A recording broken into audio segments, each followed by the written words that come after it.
passada, nós chegamos a avançar um pouco até o capítulo 2, uma pequena introdução do capítulo 3, e hoje, se Deus permitir, concluir a exposição desta carta a Tiago. Só para fazer um breve apanhado, nós afirmamos que esse Tiago aqui não é o Tiago apóstolo, porque o Tiago apóstolo foi assassinado a mando de Herodes Agripa I, em Jerusalém, e não podia ser certamente o autor, porque esta carta foi escrita depois da morte dele. Nós teríamos um outro Tiago, mas também ele não teve expressão, pelo menos registrada, e muito provavelmente também não foi esse Tiago. Então esse Tiago aqui é o Tiago irmão de Jesus, que vem a ser convertido depois da ressurreição de Cristo, e vai se tornar um líder da igreja de Jerusalém. Nós tratamos também que esta carta foi escrita a um povo amado de Deus, mas não um povo isento de luta, porque é endereçada às 12 tribos que estavam na dispersão. Dispersão é um povo que foi mandado embora da sua terra, perdendo suas propriedades, suas casas, está aí perambulando, perseguido, sem norte, seguro, mas protegido por Deus. Então, nós tratamos até o capítulo 3. Agora nós vamos até o capítulo 2. Hoje nós vamos continuar a exposição a partir do capítulo 3. Uma das coisas mais importantes a entender em Tiago é que Tiago é a carta chamada de Provérbios do Novo Testamento. É o livro mais prático do Novo Testamento. É por isso que o próprio reformador Lutero não entendeu muito bem essa carta e a chamou de carta de palha. Até chegando a pensar mesmo que Tiago estaria em contradição com o apóstolo Paulo, quando Tiago escreve o capítulo 2, mostrando que a fé precisa ser provada pelas obras. E é claro que se Paulo diz que a causa da salvação é a fé, causa instrumental, a evidência da salvação são as obras. Então não há contradição entre Paulo e Tiago, porque Paulo está olhando para a causa, é pela fé. Tiago está olhando para o resultado, é as obras que provam. Então se você tem fé, esta fé não é apenas um conceito, não é apenas um assentimento intelectual. Esta fé, ela é prática, porque se você crê em Deus, isso tem que ser evidenciado na sua vida, no seu modus vivendi. Então essa é a tese de Tiago. Agora vamos para o capítulo 3. No capítulo 3, versos de 1 a 12, Tiago vai tratar de que uma maneira de você evidenciar seu verdadeiro cristianismo, a sua verdadeira fé, é a maneira como você lida com a sua língua. E aqui está um problema seríssimo, né? Ele chega a dizer, no versículo 2, que se alguém não tropeça no falar, é perfeito varão. E eu pergunto a vocês aqui, alguém aqui poderia, em sã consciência, dizer, eu nunca tropecei no falar? Alguém aqui daria nota 10 para si mesmo, nesse quesito? Então, eu estou certo de que não há nenhuma área em que todos nós honestamente reconhecemos a nossa vulnerabilidade do que nesta área, o uso da língua. E aqui, Tiago vai tratar de 3 figuras para mostrar a importância da língua. Ele vai falar, em primeiro lugar, sobre o aspecto de que a língua tem o poder de dirigir. Em segundo lugar, ele vai falar sobre o poder da língua para destruir. Em terceiro lugar, vai falar sobre o poder da língua para deleitar. E veja comigo as 2 figuras que ele vai usar nos versos 3 e 4 para dirigir. Ele usa no verso 3 a figura do freio. Ora, se pomos freio na boca dos cavalos para nos obedecerem, também lhes dirigimos o corpo inteiro. Então, por que você põe freio na boca do cavalo? É para dominá-lo, é para dirigi-lo. Se você quer que vá para a direita, você inclina a rédea para a direita. Se vai para a esquerda, inclina a rédea para a esquerda. E ele obedece isso. Então, um pequeno instrumento na boca dele comanda, dá direção para ele. Toda a força desse cavalo é dirigida por esse freio. E aí usa no versículo 4 outra figura, a figura do leme. Né? Observar igualmente os navios que são tão grandes e batidos de rijos ventos, por um pequeníssimo leme, são dirigidos para onde queira o impulso do timoneiro. Ou seja, assim como o freio é para o cavalo e assim como o leme é para o navio, assim é a língua para a nossa vida. Em outras palavras, nós podemos dirigir a nossa vida por um caminho seguro, ou nós poderemos levar a nossa vida para um campo de desastre, dependendo da maneira como nós falamos. Já pensou um navio sem leme? Se jogando nas pedras? Seria um desastre. Quantos desastres, meus irmãos, por causa da língua? Quem fala de forma irrefletida? Quem fala precipitadamente? Quem responde antes de ouvir? Quem é iracundo na sua maneira de dizer? Quem não tem controle da sua língua, não tem controle do seu corpo.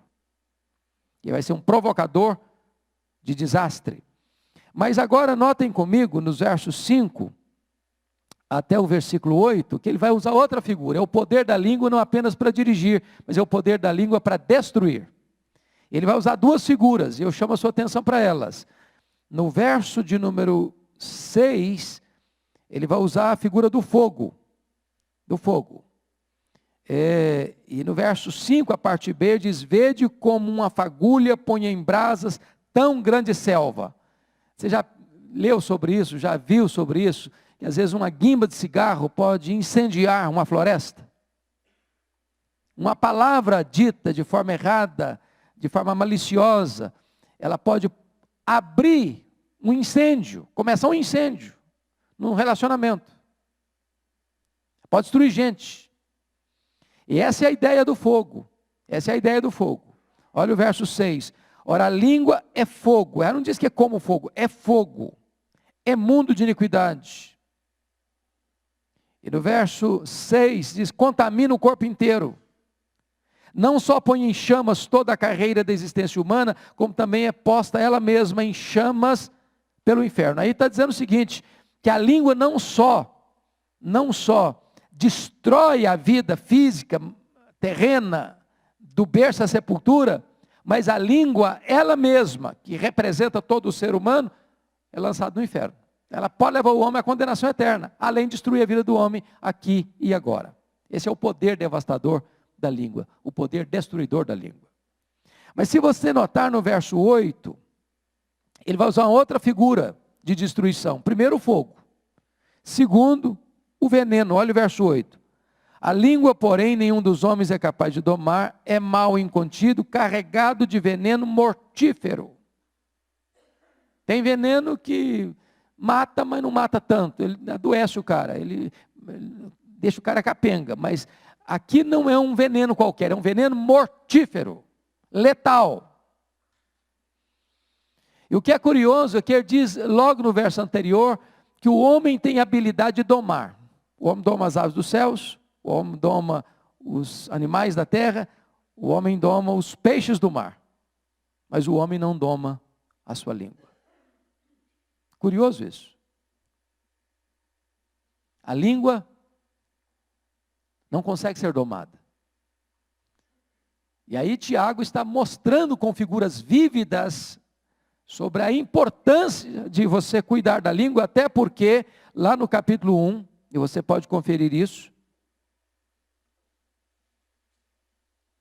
versículo 26, ele é contundente. Ele diz assim: se alguém supõe ser religioso, deixando de refrear a língua, antes enganando o próprio coração, a sua religião é vã.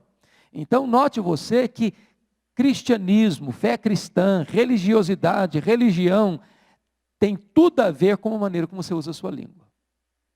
Ah, eu sou um cara muito ortodoxo, mas a minha língua é solta, a minha língua não tem freios, a minha língua é descontrolada. Ou seja, você professa uma fé e nega a mesma fé.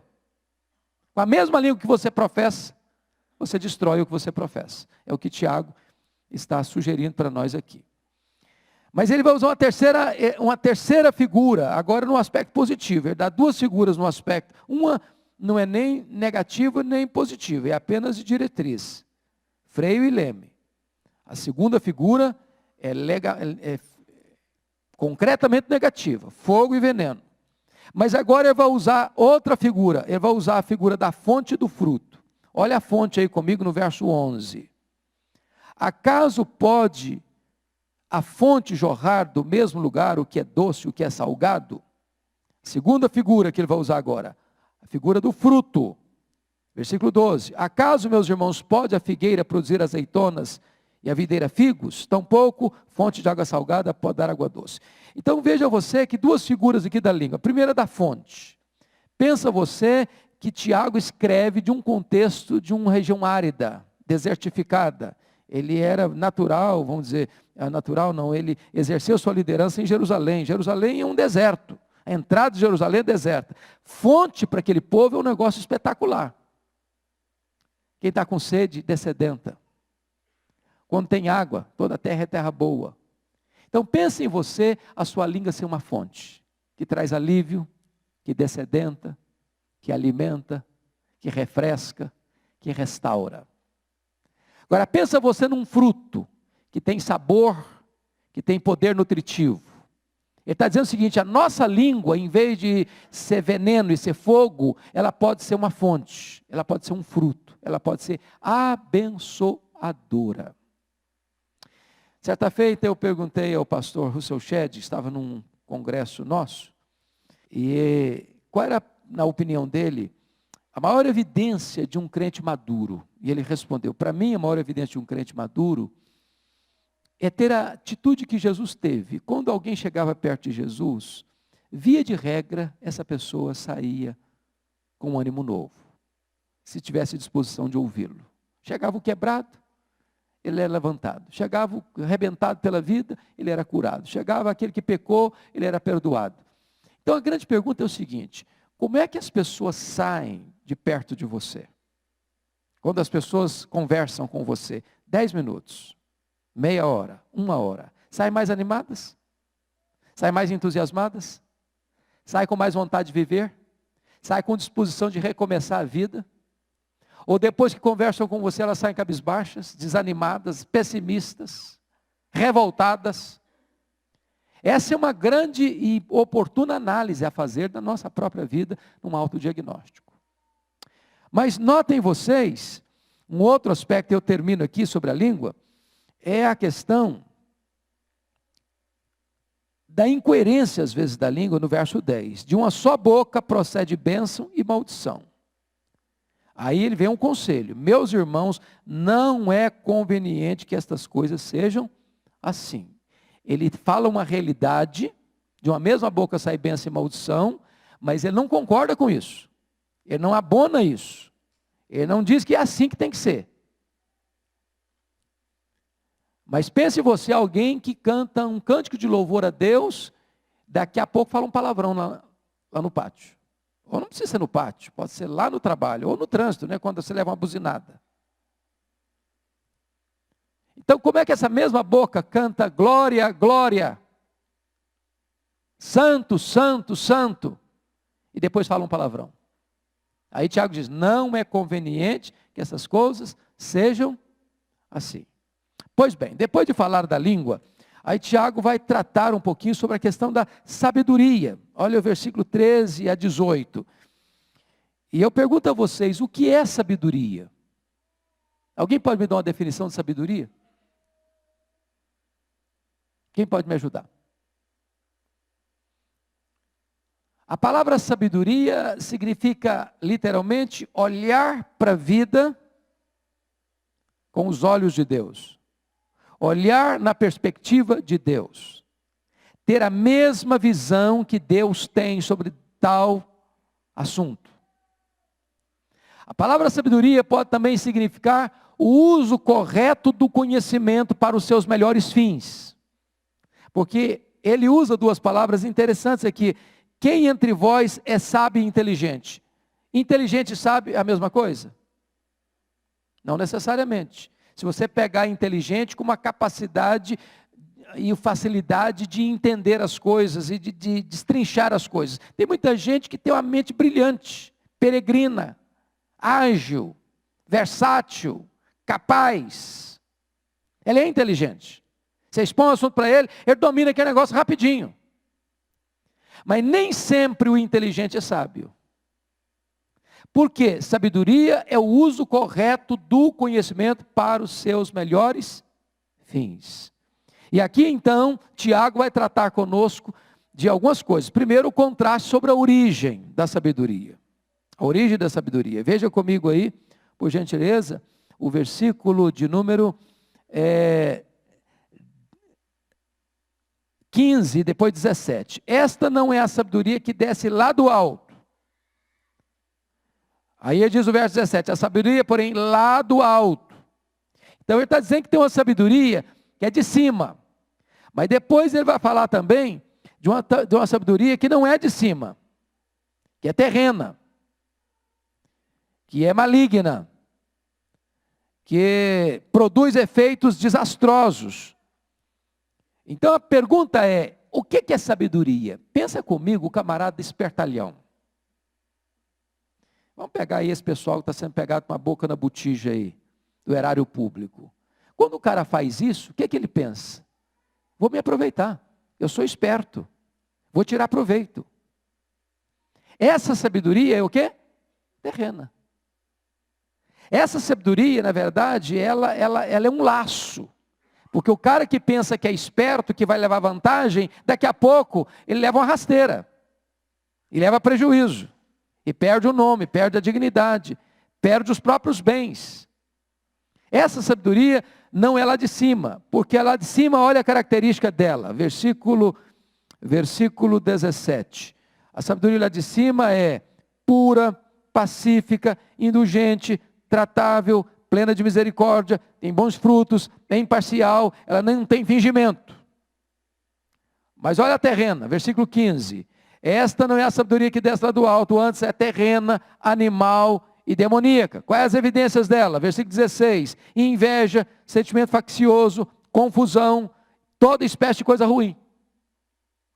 Então, é hora de você botar o prumo em você e perguntar assim, eu tenho a sabedoria terrena ou a sabedoria do céu? A sabedoria de baixo ou a sabedoria lá de cima? Você está vivendo a vida cristã, você está fazendo escolhas, você está tomando decisões, você está entrando por portas abertas ou fechando portas que estão trancadas, ou que devem ficar trancadas. Como é que é a sua sabedoria nas suas escolhas, nas suas decisões? Terrena ou celestial? Essa é a questão que Tiago está levantando aqui.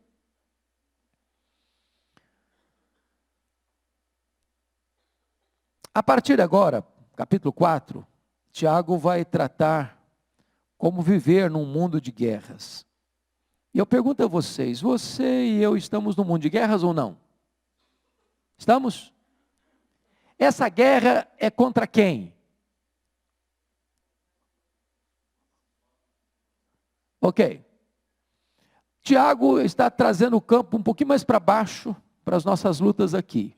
E ele vai dizer que nós estamos em guerra com nós mesmos, nós estamos em guerra com o nosso próximo, e nós estamos em guerra com Deus. Ele não está nem entrando naquele campo que vocês mencionaram. É claro que a nossa luta é contra, não é contra carne e sangue, mas contra principados e potestades. Mas Tiago está tratando de uma forma mais prática. Mais prática.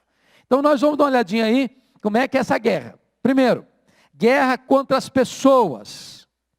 Olha, por favor, versículo 1. De onde procedem guerras e contendas que há entre vós? Está falando de relacionamentos interpessoais. Mas quem são esses vós aí? São os irmãos. Guerra dentro da igreja. Eu lido com o irmão, em vez de lidar com o irmão, eu lido como se ele fosse meu inimigo. Vocês acham que tem isso ainda na igreja de Deus? Tem. Mas veja mais. Olha aí, por gentileza, versículo 11 e 12. 11 e 12. Você pode ler comigo 11 e 12? Vamos lá? Irmãos, não faleis mal uns dos outros. Aquele que fala mal do irmão, ou julga seu irmão, fala mal da lei e julga a lei. Ora, se julgas a lei, não és observador da lei, mas juiz. Um só é legislador e juiz, aquele que pode salvar e fazer perecer. Tu, porém, quem és que julgas o próximo? Então tem duas coisas aqui, falar mal e julgar. Eu acho que a gente nunca fala mal dos outros, né? Quando você fala mal de alguém, o que está acontecendo? Você está se autoprojetando. Porque se eu falo mal de alguém, ao falar mal desse alguém, eu estou me colocando melhor do que ele. E ao me colocar numa posição superior a ele, eu já estou julgando. E eu não estou me colocando debaixo da lei, mas eu estou sendo juiz da lei, porque a lei me manda amar o próximo, como a mim mesmo. Olha como é que Tiago trata a questão prática, irmãos. Tiago está preocupado é o seguinte, como é que eu vivo aquilo que eu creio? Eu creio na lei, eu creio na palavra de Deus, creio na palavra de Deus. A Bíblia é a minha única regra de fé e prática. Ok, que coisa linda, que profissão de fé ortodoxa, que beleza, você é um crente exemplar. Ok, mas como é que você vive isso? Você fala mal do seu irmão? Bom, se você fala mal do seu irmão, agora você já não obedece mais à lei. Então você está dizendo que a Bíblia é a sua única regra de fé e prática, você está negando isso com a vida. E aí você está se colocando numa posição superior ao seu irmão, então você está julgando o seu irmão. Então a primeira guerra que Tiago trabalha aqui é a guerra com o próximo. Você não pode, na linguagem de Tiago, ter contendas, guerras entre vós. Nós somos um povo, nós somos uma família, nós somos um corpo, nós somos um rebanho.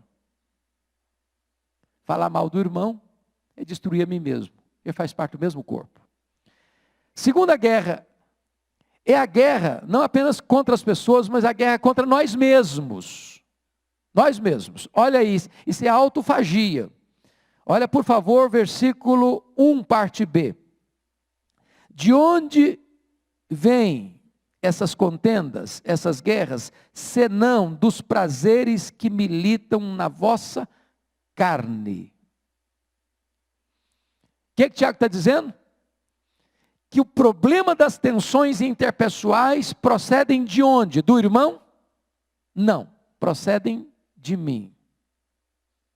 Procedem desse laboratório de guerra, chamado coração. O problema, portanto, não é o outro, o problema sou eu. A fonte não está no outro, a fonte está em mim.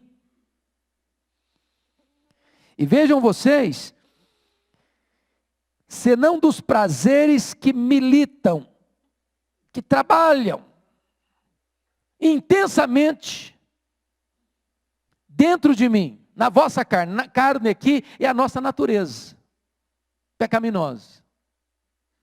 Esses prazeres aqui me levam a considerar melhor que o outro, a ser superior ao outro, a falar mal do outro, a julgar o outro. E eu quero que eu mesma prevaleça. Então eu entro em guerra com o meu irmão sempre que o meu irmão não atende a minha expectativa ou os meus interesses. Olha, pois não. Pois não.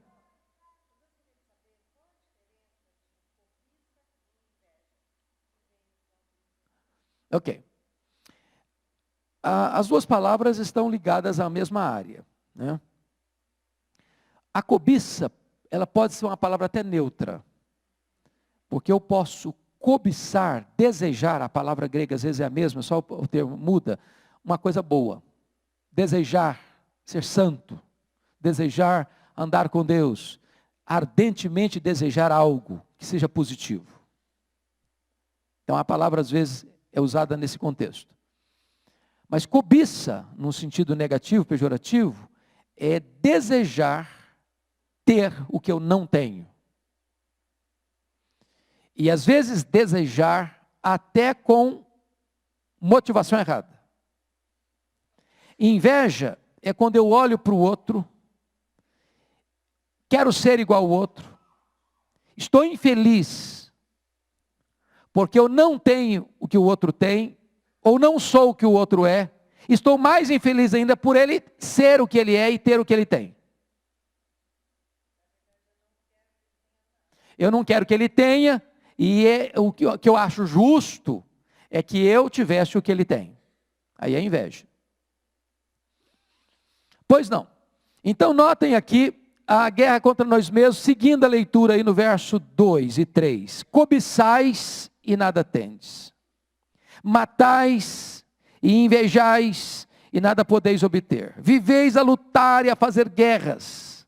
Nada tendes porque não pedis. Pedis e não recebeis porque pedis mal para esbanjardes em vossos deleites. Então você nota que a relação com o outro, ela está errada porque o coração está errado. Cobiçando, invejando e chegando ao ponto mais radical de matar. Matais e invejais e nada podeis obter. E aqui, irmãos, tem outra coisa que, embora não esteja explícito no texto, mas no contexto da Bíblia é fato. Tem gente que tem e não tem.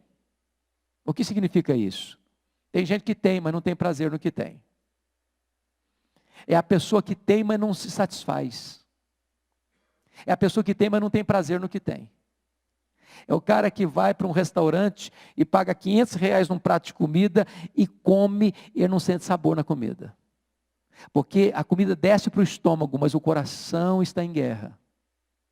É o cara que veste uma roupa de grife, mas ele não se sente confortável dentro daquela roupa. É o cara que mora numa mansão, mas ele não tem paz lá naquela mansão. Ele dorme num travesseiro de pena de ganso, mas o coração, a mente dele está atribulada. Então esse é o problema. A paz interior é melhor do que a riqueza. Não adianta a pessoa adquirir com inveja, com guerra, com luta, com cobiça, com inveja, porque apesar da pessoa poder tomar posse daquilo, ele não tem prazer naquilo que tem. Terceira guerra é a guerra contra Deus. Olha aí comigo o versículo 4 até o versículo de número 10, ele vai tratando disso. Mas olha o 4 comigo. Vamos ler juntos?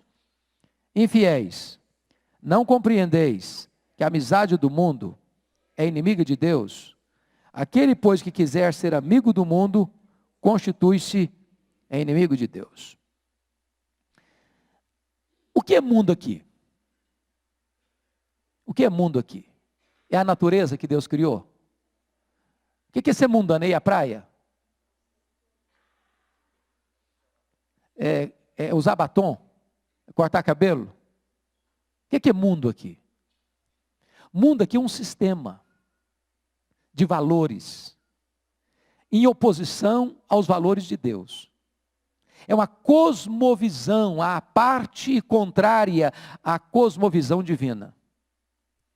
É uma nova maneira de viver a vida, de encarar a vida. E aí, Tiago diz o seguinte, que você tem dois estilos de vida, aquele que o mundo dita e aquele que Deus estabelece. Se você viver dentro do padrão do mundo, você vai ser inimigo de Deus. Qual é o padrão do mundo? Ser esperto, levar vantagem, mentir para alcançar favores, corromper para se enriquecer, viver uma vida promíscua, não ter absolutos, tudo é relativo, tudo pode, nada é proibido. Se você pôr a sua mente, o seu coração nessa forma do mundo que não tem absolutos, você está em oposição a Deus. Você se constitui inimigo de Deus. Mas como assim? O verso de número 5 vai contrapor isso. Ou supondes que em vão afirma a Escritura, é com ciúme que por nós anseia o Espírito que Ele fez habitar em nós. Olha de novamente, irmã, a palavra ciúme aí, usada positivamente. O que significa que Deus deseja-nos com ciúme? O que significa isso? Que Deus tem zelo por nós, nós somos dele, e Deus não nos divide com ninguém. Deus não nos reparte com ninguém. Deus não quer ser dono da nossa vida de 30% ou de 90%. Ele quer que nós sejamos 100% dele. Então Ele anseia por nós por completo. Então, coração dividido, eu sou de Deus, mas também sou do mundo. É igual a igreja de Pérgamo. Algumas pessoas eram fiéis na igreja, mas outros estavam flertando com o mundo, flertando com as doutrinas de Balaão, flertando com a impureza, flertando com a vida promíscua. E então, o que acontece? A pessoa fica lá e cá, e Tiago diz, esse que quer ser amigo do mundo, vai ser inimigo de Deus. Não tem jeito de fazer as duas coisas. A relação com Deus é bilateral. Confira comigo aí. Versículo 8. Chegai-vos a Deus e Ele se chegará a vós outros. Ou seja, Deus está sempre disposto e pronto para nos receber. Mas nós precisamos dar esse passo. Precisamos desse passo. Chegai-vos a Deus e Ele se chegará a vós outros. Deus não precisa ser reconciliado conosco. Ele estava em Cristo reconciliando-nos consigo. Porque sempre está disposto. Mas é preciso que você tome a iniciativa de se voltar para Ele. E quando você se volta para Ele, o pai já vai abraçar o filho que está chegando de volta. Essa é a ideia de Tiago aqui. Mas do ponto de vista da guerra, irmãos, o diabo não fica de fora também não. Porque olha o verso 7. Sujeitai-vos, portanto, a Deus, mas resisti ao diabo e ele fugirá de vós. Olha que Tiago não manda temer o diabo. O que é que ele manda fazer? Resistir. Mas antes de resistir o diabo, o que é que ele manda fazer? Sujeitar a Deus. Porque se você não se sujeitar a Deus, você não tem força nem poder para resistir o diabo. Você não resiste o diabo na sua própria força. Você só consegue resistir o diabo quando você está debaixo da autoridade de Deus, quando você está vivendo na força do Deus onipotente. Pois bem, vamos à frente um pouquinho, e a partir do verso 13 a 17, Tiago vai tratar de como é que você conhece a vontade de Deus para a sua vida. E ele trata de 3 coisas aqui: aqueles que ignoram a vontade de Deus, aqueles que desobedecem à vontade de Deus e aqueles que obedecem à vontade de Deus. Primeiro vamos ver aqueles que ignoram. Olha o verso 13. Atendei agora vós que dizeis, hoje ou amanhã iremos para a cidade tal, e lá passaremos um ano, e negociaremos, e teremos lucro. Verso 14. Vós não sabeis o que sucederá amanhã. Aqui está uma coisa simples, irmãos, muito simples. Eu gostaria que vocês pegassem isso como hábito. Até na hora de escrever um e-mail, mandar uma carta, num papo informal. A pessoa pergunta assim, você vai viajar para o Rio de Janeiro amanhã? Aí você responde, vou. Se você puder ter o hábito de dizer, vou, se Deus quiser. Você vai na empresa amanhã? Vou, se Deus permitir. Você vai comprar a casa? Vou, se Deus permitir. Você vai comprar seu apartamento? Vou, se Deus permitir. Essa expressão, se Deus quiser, se Deus permitir, é não apenas um clichê religioso. É a compreensão que você não sabe o que vai acontecer amanhã. Você não tem domínio disso. Você não tem domínio disso. Você não pode afirmar, eu vou, eu faço, eu aconteço. Você não pode fazer isso. É ignorância da sua limitação.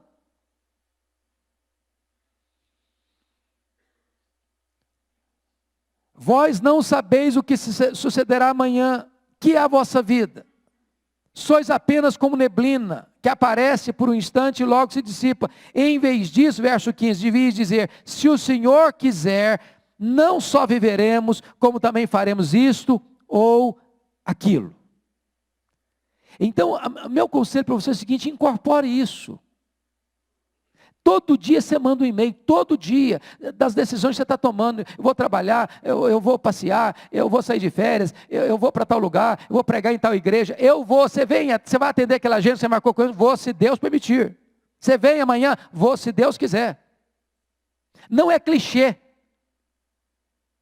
Só parar um pouquinho. E se Deus não quiser, eu vou? E se eu ficar doente, eu vou? E se eu empacotar, eu vou? Não, você vai se Deus quiser. Agora notem a desobediência, versículo 17. Portanto, aquele que sabe que deve fazer o bem e não o faz, nisso está o quê? Pecando. É o pecado da omissão. O pecado da omissão é um pecado de desobediência. Porque eu sei que eu devo fazer, mas eu não faço. E talvez, irmãos, não há pecado mais grave aos olhos de Deus do que o pecado da omissão. Eu não encontro, se vocês encontrarem e me falarem, eu vou ficar feliz. Mas o único pecado que a Bíblia fala especificamente no dia do juízo, e Jesus gasta um texto inteiro para tratar dele, é o pecado da omissão. Lá em Mateus 25, 31 a 46, quando ele vier na sua glória, vai se assentar no seu trono, vai julgar as nações, vai dizer aos que estiverem à sua esquerda: apartai-vos de mim, malditos, para o fogo eterno, preparado para o diabo e seus anjos. Por quê? Porque eu estive com fome, estive com sede, estive nu, estive preso, estive doente, era forasteiro, e você não me assistiu nessas circunstâncias. Todos os pecados elencados aqui são pecados de omissão. Com sede não me deste beber, com fome não me deste comer, nu e não me vestiste, preso não foste ver-me, doente não me visitaste, forasteiro não me abrigaste. Pecado de omissão. Agora vamos ver os que obedecem. Olha o versículo 15. Pode ler comigo? Em vez disso, devias dizer: se o Senhor quiser, não só viveremos, como também faremos isto ou aquilo. Porque lá no versículo 13 ele diz: hoje ou amanhã iremos para a cidade tal, e lá passaremos um ano, e negociaremos, e teremos lucros. Tem planejamento, tem alvos, tem projetos. O que é que faltou no planejamento, nos alvos e nos projetos? Submetê-los à vontade de Deus, à permissão divina. Isso é fundamental para nós. Tiago está tratando de coisas práticas. Vamos ao capítulo 5. No capítulo 5, versos de 1 a 6, Tiago vai tratar do poder do dinheiro.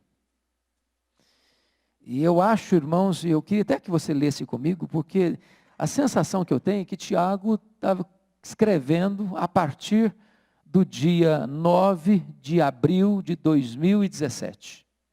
Vamos dar uma lidinha? Verso 1 a 6. Atendei agora, ricos, chorai lamentando por causa das vossas desventuras, que vos sobrevirão. As vossas riquezas estão corruptas, as vossas roupagens comidas de trás. O vosso ouro e a vossa prata foram gastos de ferrugens. E a sua ferrugem há de ser por testemunho contra vós mesmos, e há de devorar como fogo as vossas carnes. Tesouros acumulastes nos últimos dias. Eis que o salário dos trabalhadores que ceifaram os vossos campos e que por vós foi retido com fraude, está clamando.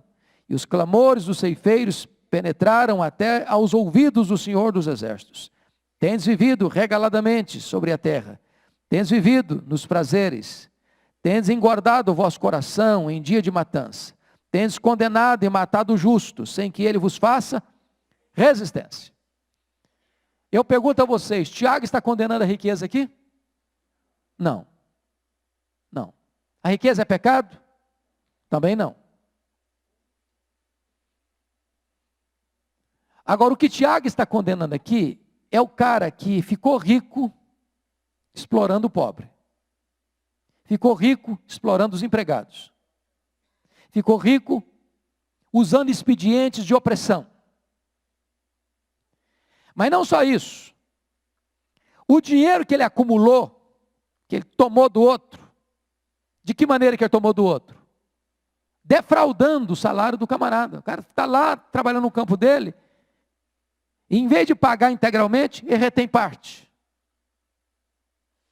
Aí esse coitadinho vai reivindicar seus direitos, Só que os profetas menores tratam muito disso. Nas cortes, os juízes estão comprados e os poderosos prevalecem. Tendes condenado e matado o justo sem que ele vos faça resistência. O sistema está combinado, o sistema está comprado, o sistema está rendido. E aí, aquele que é explorado não tem chance, não tem vez, não tem voz, não tem condições de reverter a situação. Mas o que é que esse rico faz com esse dinheiro que ele pegou de forma ilícita daquele que trabalhou no seu campo e reteve o salário dele com usura, com injustiça, e que prevaleceu contra ele nos tribunais? Como é que esse rico vive? Olha aí comigo, por gentileza, enquanto o outro amarga uma situação difícil. Versículo 5. Tendes vivido regaladamente sobre a terra, tendes vivido nos prazeres, tendes engordado o vosso coração em dia de matança. Ou seja, Tiago está condenando a riqueza ilícita. Tiago está condenando a opressão ao fraco, ao trabalhador necessitado, que é usurpado nos seus direitos. E Tiago está condenando também o uso indevido da riqueza. Nota de rodapé, irmãos. Volto a perguntar, a riqueza é pecado? Não. De quem é a riqueza que está na mão do homem? De Deus. Então, o pastor Orival fez propaganda do nosso livreto ali. Quando você entrega o dízimo, de quem é o dízimo?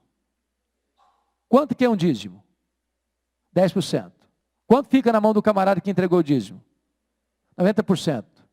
De quem é esses 90%? Então a ética, é isso, vocês estão corretos. A ética da vida cristã, do cristianismo, não é apenas na forma de você ganhar. Mas a ética do reino de Deus passa também em como você gastar.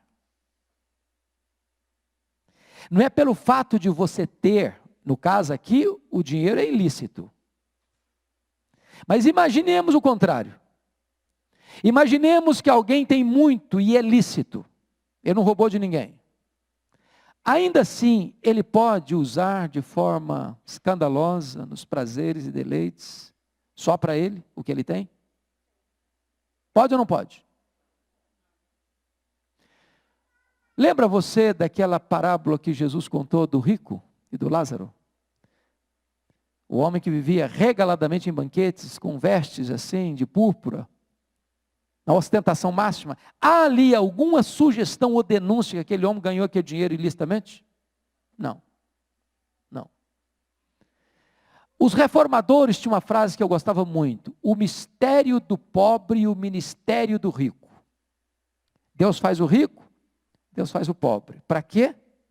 Para que o rico seja generoso com o pobre e o pobre seja agradecido a Deus pelo rico. E desta maneira, não haja falta para o pobre e não haja avareza para o rico. Para quê? Para que o pobre reconheça a generosidade do rico e dê graças a Deus, porque o rico foi um instrumento na vida dele para supri-lo na sua necessidade. Esse é o projeto de Deus. Não é porque eu tenho muito que eu posso usar tudo que eu tenho nas mãos para o meu deleite, para o meu prazer, enquanto o meu próximo está do meu lado passando uma magrela. E eu não assisto. Essa é a teologia de Tiago. Vamos adiante para já caminhar para o encerramento. Versículo 7 ao versículo 11, Tiago vai tratar da paciência. Tem gente paciente aqui? Tem gente estressada aqui? Tem gente com os nervos à flor da pele aqui? Aí Tiago, que gosta de dar exemplos, Tiago é fantástico, Tiago é assim, extremamente pedagógico.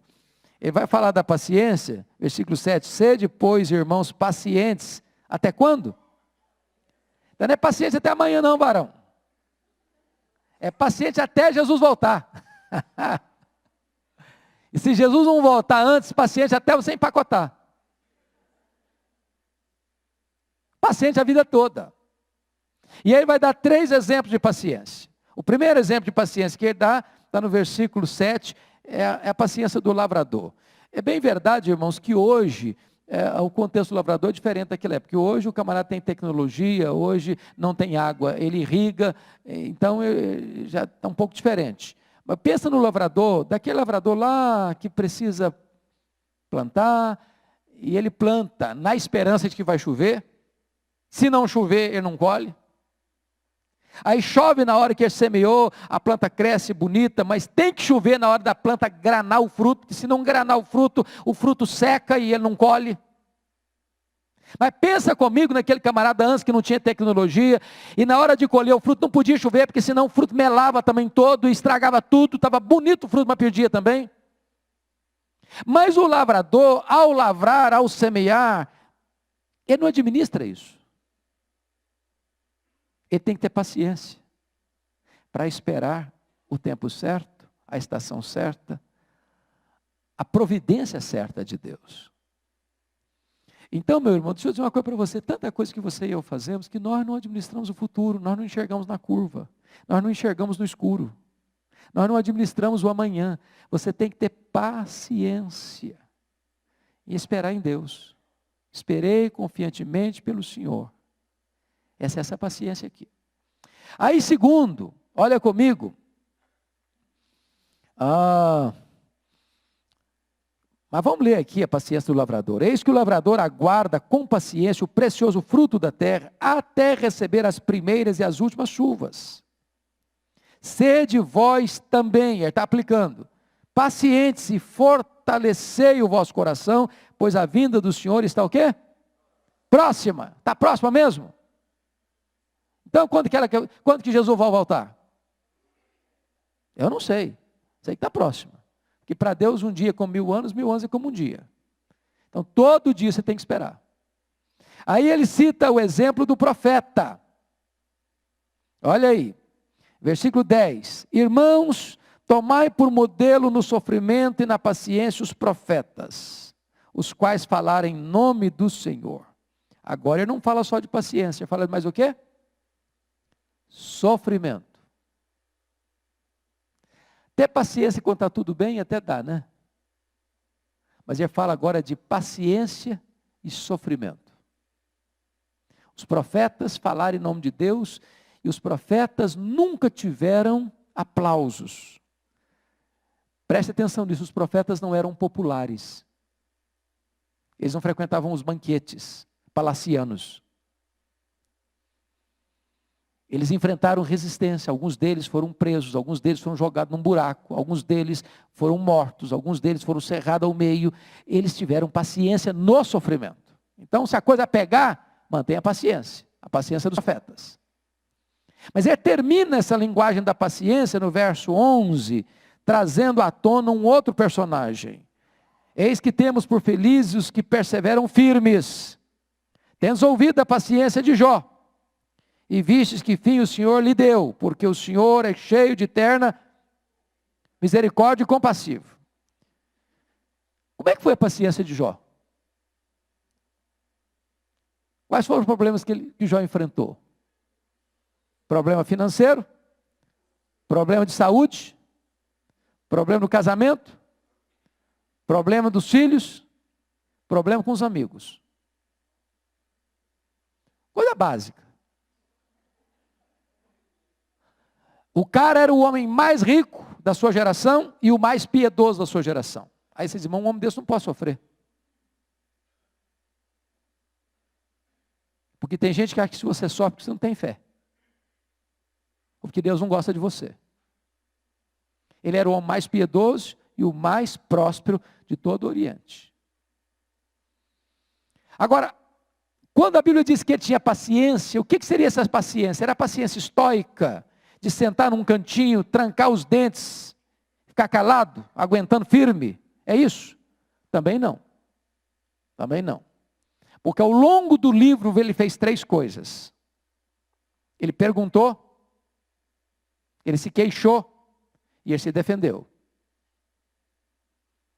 Então Deus, quando você está passando por uma prova, por um sofrimento, não inibe você e nem proíbe você de dizer, Deus está doendo. Deus, por quê? Porque Deus conhece a nossa estrutura, Deus sabe que nós somos pó. O que Deus não aceita é que nós nos insurjamos contra Ele rebeldemente. Mas no fragor da tempestade é necessário até você abrir a câmara de horror do seu coração e desabafar. Foi o que Deus mandou Elias fazer quando estava naquela caverna querendo morrer. Elias, vem para fora aqui, filho, abre o bico, abre a boca, expõe aqui o que você está passando. É terapêutico com Deus. Leia os salmos, você vai ver muitos salmos de lamentos. Mas com paciência, porque ele esperava em Deus, e Deus vem e restaura Jó de forma plena e completa.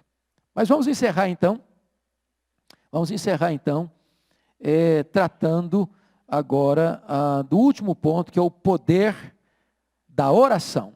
Poder da oração, a partir do verso 13 até o verso 20. A primeira coisa que eu gostaria que você visse comigo, a necessidade de orar pelos que sofrem. Olha o verso 13. Está alguém entre vós sofrendo? Faça o quê? Oração. Então, oração e sofrimento é uma coisa que tem que estar ligada. Faça oração. Ele não está falando se você está sofrendo só você faça oração. Não. Se você sabe que alguém está sofrendo na igreja, faça oração por ele. A igreja é uma comunidade de intercessores. Aliás, faz parte, né, pastor Erival, do lema da igreja. É uma comunidade de intercessores. Nós oramos uns pelos outros. Em vez de falar mal uns dos outros, nós oramos uns pelos outros. Segundo, orar por mais quem? Além dos que sofrem? Pelos enfermos. Pelos enfermos. Olha aí os versos 14 a 16. Vamos juntos comigo? Está alguém entre vós doente? Chama os presbíteros da igreja, e esses façam oração sobre ele, ungindo-o com óleo, em nome do Senhor. E a oração da fé salvará o enfermo, e o Senhor o levantará. E se houver cometido pecados, ser-lhe-ão perdoados. Confessai, pois, os vossos pecados uns aos outros, e orai uns pelos outros, para serdes curados. Muito pode, por sua eficácia, a súplica do justo. Então note você, que agora Tiago diz que não só os que estão sofrendo, mas os que estão enfermos. Porque você sabe que o sofrimento vai além da enfermidade. Tem gente que não está doente, mas está sofrendo. Não é verdade? Aqui ele trata de um fato curioso, nós chamaríamos de uma doença hamartiagênica. O que seria uma doença hamartiagênica? A palavra hamartia no grego é pecado. A doença hamartiagênica é aquela doença que é gerada pelo pecado. A Organização Mundial de Saúde diz que 50% ou mais das pessoas que passam por um leito de hospital, aquelas doenças são chamadas doenças psicossomáticas. Você sabe que as tensões da vida geram doença. E uma das tensões da vida, irmãos, são relacionamentos machucados, feridos, estresse, mágoa, ressentimento, amargura. Ou algum pecado que está lá no coração, corroendo, sedimentado, machucando, ferindo. E a pessoa não confessa. Ou às vezes um magoou o outro, feriu o outro, e está distante um do outro. Aí Tiago estabelece a questão de confessar e pôs os vossos pecados uns aos outros para serem curados. É nesse contexto que ele está dizendo. É nesse contexto que ele está dizendo. Mas se você perceber, no verso 14, ele fala de chamar os presbíteros da igreja. E estes façam oração sobre ele, ungindo com óleo em nome do Senhor. Essa questão de ungir com óleo, talvez fosse matéria, né, pastor Ival, para um estudo inteiro, porque não dá para assim, passar de relance. Mas, só para um aperitivo rápido, quando fala em unção com óleo na Bíblia, você tem 3 tipos de unção. Cosmético, remédio e símbolo espiritual. Por exemplo, Jesus disse, quando você for jejuar, a hora que você for jejuar, lava o rosto. Passa um óleo na cabeça. Não dê impressão para todo mundo que você está jejuando, não. Essa é a unção de cosmético. É a unção que Esther teve antes de se apresentar para o rei. A unção remédio, pensa na parábola do bom samaritano, quando ele aplicou sobre aquele homem que estava à beira do caminho, óleo. Esse óleo aí era terapêutico, o óleo, ele é terapêutico. Não era um remédio para todas as doenças, mas era um dos remédios da época. Mas existe a unção, que ela é a unção símbolo da presença de Deus, da bênção de Deus. Era a unção, por exemplo, no caso lá dos reis, né? Então, era uma unção espiritual. É curioso aqui que, embora meu entendimento é que é um símbolo espiritual, porque quem é chamado aqui para orar, não aplicar o óleo, não são os médicos, nem os enfermeiros, mas são os presbíteros, que são líderes, não de medicina, mas são líderes espirituais. Mas o que salva o enfermo não é o óleo. Olha comigo o verso 15. E a oração da fé salvará o enfermo. E note você que Tiago não está dizendo que você vai trazer todo mundo para a igreja, botar 1 litro de óleo no púlpito e passar um cruzadinho de óleo na testa das pessoas. Nem Tiago está ensinando que quando as pessoas vierem trazer o dízimo, fica um diácono da igreja aqui botando o óleo na mão do dizimista. Não, Tiago não está ensinando nada disso. Não está ensinando nada disso. Ele não está falando de unção a granel.